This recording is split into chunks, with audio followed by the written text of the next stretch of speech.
Here is where I want to begin this morning. We, me, you, all of us, we were set up. There's no other way around it. I finally decided and realized what happened. We were set up. Am I the only one that feels this way? Hello? Like all of us, right? We met and we were together for about a nanosecond and we fell in love. At least I did. Amen. Little did I know when I asked in my first sermon, what if we fall in love with each other? How true those words would be. And I have spent a lot of time over the past weeks and honestly months, wondering if because that's true, I had done something wrong. I was misserving you. I wondered if I should have tried to stop what was happening. Maybe left earlier, gone to another ministry. Maybe I should have stopped saying I love you. Been somehow different, or more distant, or standoffish. I asked myself more than anything else if it were wrong to have fallen in love. I wondered and I prayed and I asked myself until there were no more questions, only tears. And a lot of those too, if you really want to know the truth. A lot. Of course you want to know the truth. Of course you want to know I cried. You know why you want to know that? Because you want to know the truth. That's one of the most remarkable things about you all. You are truth tellers, truth seekers. You are lovers of truth, justice, and compassion. So yes, it was a difficult question. I asked until the clarity and the answer came. And the answer is no. We did nothing wrong. Nothing. Sure, we made mistakes, but I'm talking about something much more fundamental than that. We fell in love with each other. It could not have been different. Not without being disingenuous or contrived. And that would have been a travesty. There's no way, I have come to understand, that we could have created the community that we have, made the strides that we've done, accomplished and learned and changed and healed as we have. There is no way that this congregation and me could have possibly been transformed without us falling in love. It just took me a while to understand that. Genuine transformation is not an intellectual exercise. So if all that was to happen, which it has and will continue, it meant that we were going to fall in love. And in fact, what I've come to truly believe is that love was the essential ingredient. It's so clear to me now, but it was not clear to me for a very long time. Love is what let that happen. Does anybody agree with me? Right? Amen. It was love that let everything that happened here happen. It couldn't have been any other way. So we were set up because you were ready to be transformed, and so was I. So that's where I stand. We could not have done and experienced what we did without love. And I'm talking about true love, genuine love, vulnerable love, powerful love. We fell in love. And now, sooner than later, it will be time for me to leave. I will leave. I need to leave. It's the right thing. And as clear as that answer is to me now, it didn't come easily. It was painful, confusing, overwhelming at times, and hard. I tried thinking about that question. I tried rationalizing it. I tried journaling about it. I tried talking about it. I tried denying it. I tried ignoring it. Until finally, and I couldn't figure out, why can't I get clear about this? It's because there was no other way around it. I had to feel it. I had to feel my way into the pain and the confusion and the grief and the deep, deep love that I have for our ministry together and for each and every one of you. I cried, I grieved, I got angry, I wrote a couple of letters that I never sent. I grieved again, and I'm not done yet. Because grief doesn't happen that way, right? Grief is not something that you sort of check off the list or say, look, I've got Monday between 2 and 5. However, when I had grieved enough, again, I'm not nearly done, but when I had grieved enough, been in just the belly of the pain, the clarity came. And I knew that we had done great things together, and it is time for me to leave. As much as part of me wants that answer to be different, it's not. And I've come not only to accept that, but to actually be grateful for it. Here's why. The truth is that what we had, but actually what we have right now, and over these next months ahead, what we have experienced together is our interim ministry.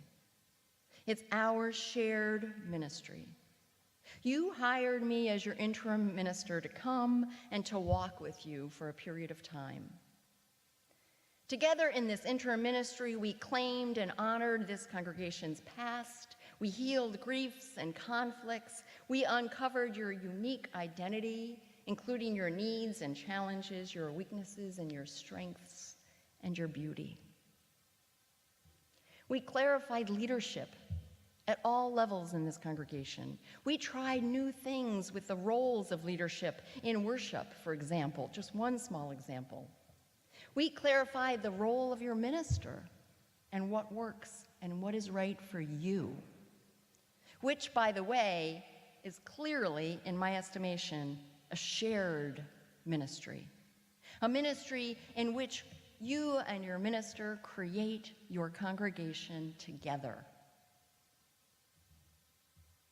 We reviewed and we changed the visible things, like, if you remember, these chairs, when I came, that chair and that chair were really big and they faced each other.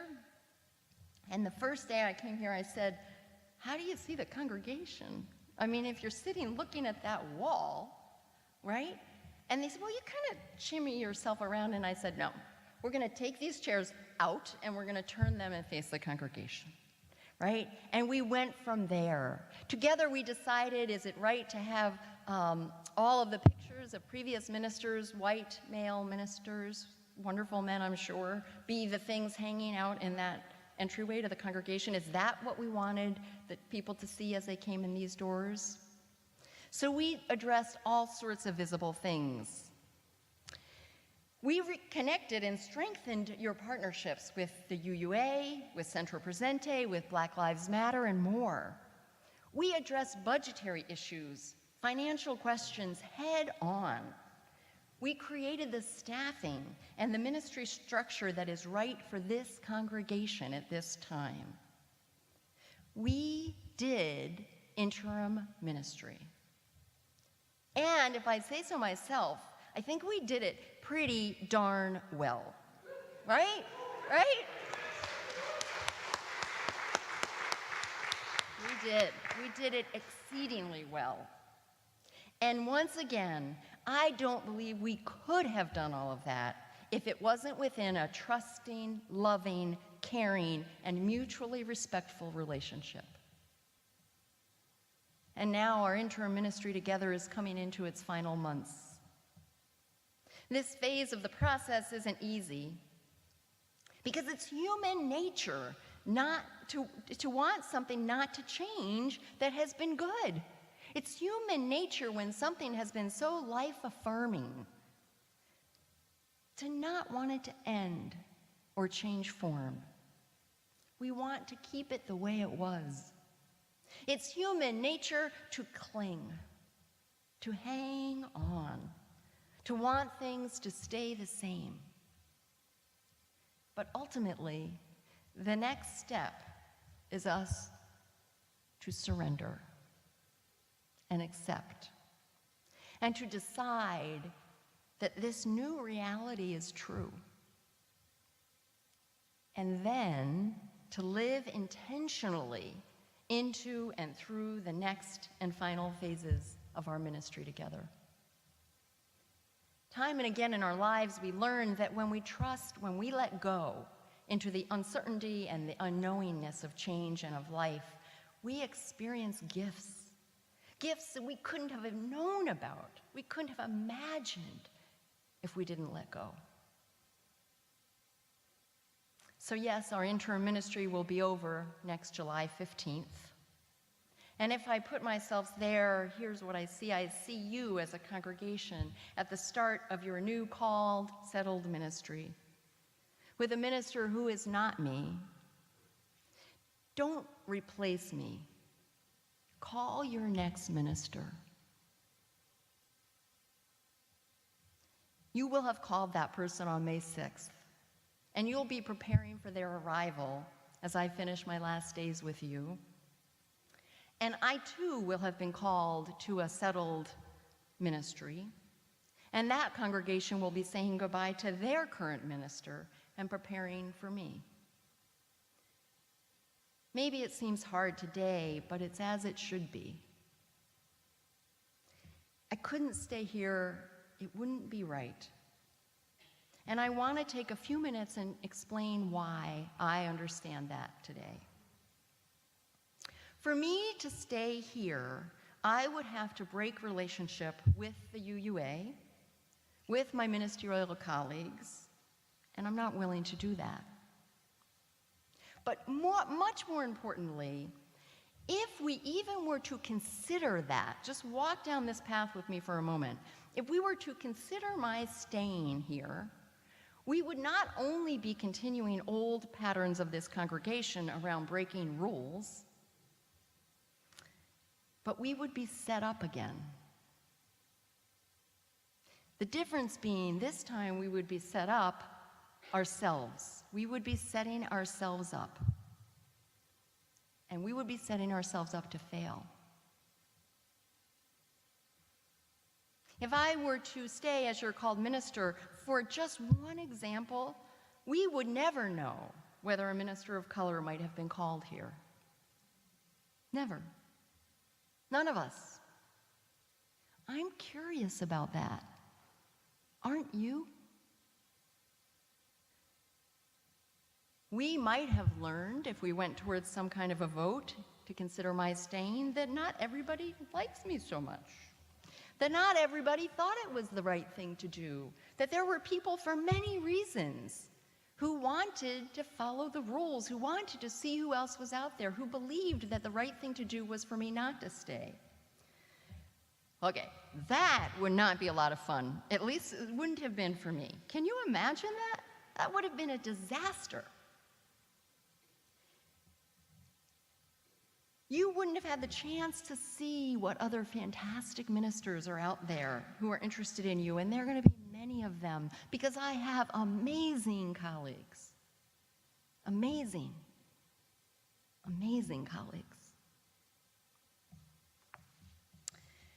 We would have, I believe, if we had gotten to the point of that kind of a vote, no matter what the answer, it would not have been as pure and uncomplicated as it really needs to be for both you and your minister. And let's just pretend it passed. Let's just say, okay, that all happened. First of all that has to happen to get there, all of the difficulties and pain, but it passes, then what? I had to go through all of this, my friends. I really had to go through all of this so that when I stood here today and said this, I'm telling you my truth. Not what someone else wanted me to say, but what I truly believe. So let's pretend it happened, it passed, now I'm here. We would be setting me up to be the scapegoat. Because challenges will occur, right? Problems will happen. We would be creating fertile ground for regrets, for romantic thinking about what might have been if we didn't call her.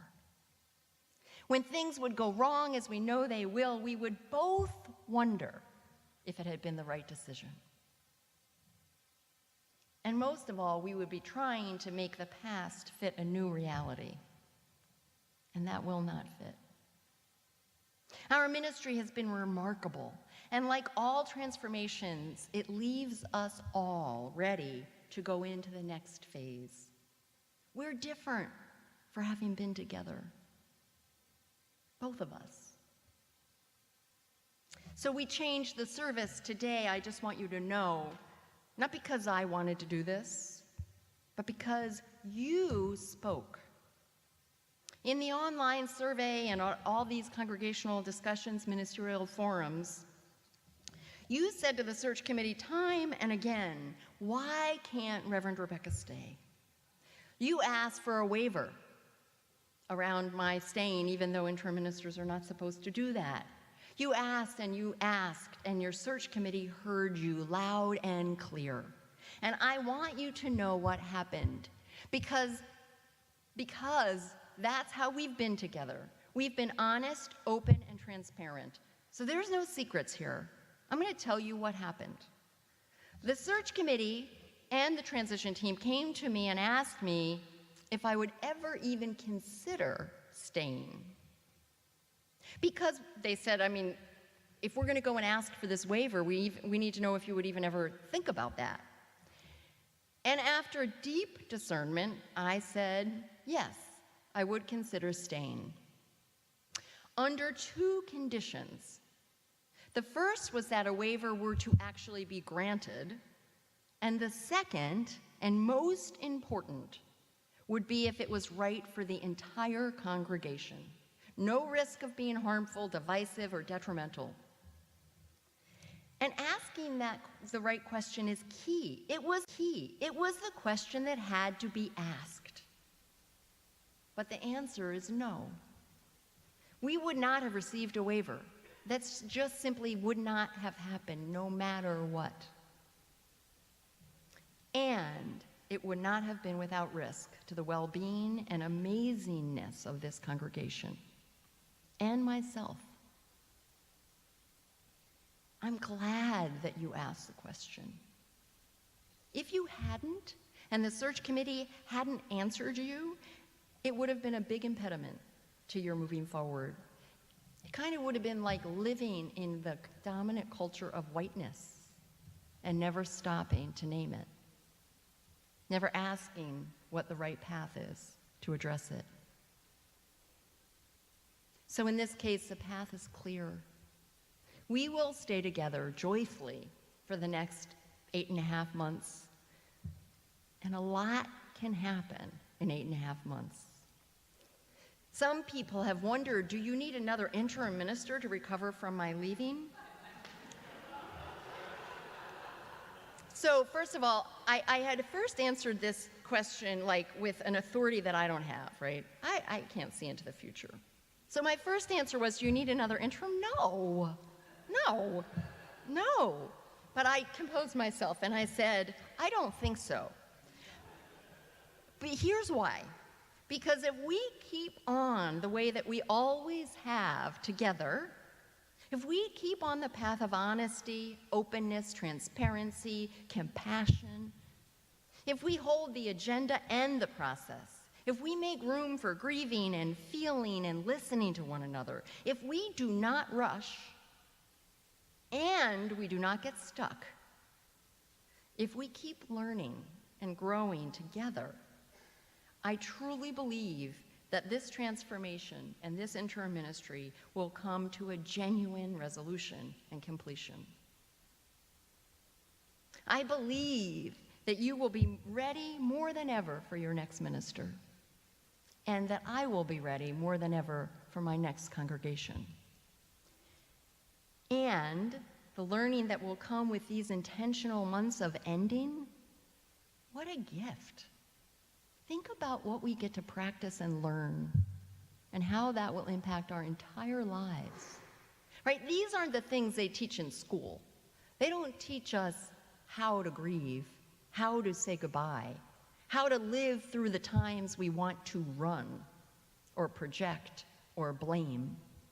We get to learn that here in church. Our work isn't done.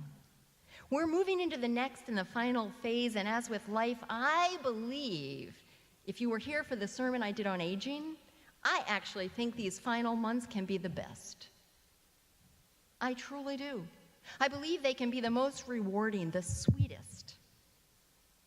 And that if we left now, we'd be incomplete, and we would have missed some of our best times yet to come. We still have things to do. We need to support each other through our respective searches, be each other's allies. We need to be honest and clear about what we've learned and what we didn't, what work lies ahead for the congregation. We need to say goodbye in a proper fashion. We need to grieve, process, recognize what we've done, celebrate. And I just want to tell you, I also have a few other hopes. I hope we can play. I hope we can try out some things different that you won't be able to try right away with a new minister, and that I won't be able to try out right away with a new congregation. We've gotten to that point. We can do that now. So I can't speak for you, but I can tell you for me, for example, I'm going to preach extemporaneously at least once here. You know what? Because you love me, I love you, right? I mean, and if I'm going to do it anywhere, it's going to be here. At least once. And I'm going to do it with joy because I know it's safe. I am going to start finally listening to my partner and spouse who said, would you please stop emailing after like 10 o'clock at night? I'm going to try it. And I might learn that, in fact, I need to email at 10 o'clock at night because I don't do well with backlogs. But I'm never going to know if I don't try. How lucky am I? How lucky are you that we get to try some things out? And you do too.